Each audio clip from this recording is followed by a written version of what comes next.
kwenye mashindano haya.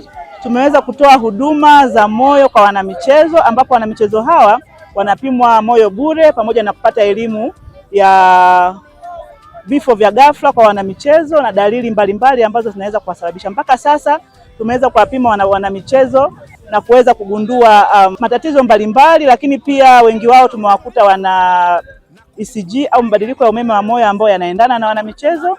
Kwa hiyo tunawakaribisha wanamichezo wote waweze kuja kupima moyo. Huduma hii ni bure, lakini pamoja na hayo, kitu ambacho kikubwa tumeweza kukitoa ni elimu kwa afya. Kuna dalili mbalimbali ambazo mwanamichezo anaweza akazipata ambazo zikaashiria kwamba anaweza akawa na tatizo kwenye umeme wa moyo au akawa na tatizo la kuzaliwa kwenye moyo, kama vile mtu kusikia maumivu makali sana ya kifua wakati anafanya mazoezi, au kusikia kizunguzungu, au kukosa pumzi wakati wa kufanya mazoezi, lakini pia kudondoka na kupoteza maisha. Nashukuru kupata nafasi ya kuja kupima kuweza kutambua afya yangu ya moyo, na tumeweza kupata mafunzo ambayo yanaweza kutusaidia sisi ambazo ni dalili za ugonjwa wa moyo, endapo tukiziona hizo dalili ili tuweze kuchukua hatua.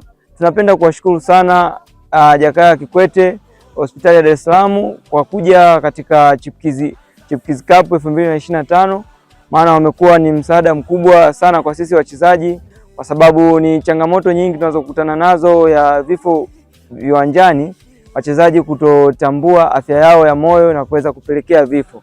Tumekuja kupata huduma ya moyo katika wizara ya JKCI, taasisi ya moyo JKCI. Wanatoa huduma nzuri pamoja na Daktari Eva na group lao pia wametutolea vizuri, wametupa huduma. Pia nimefanya x-ray, moyo wangu uko sawa. Nimefurahi kufanyiwa vipimo hapa. Pia jana wakanipeleka hospitali nikaenda kufanya vipimo, nikajikuta ni sawa. Kwa hiyo nawapongeza sana, asanteni. Ya moyo wako ni jukumu letu sisi JKCI.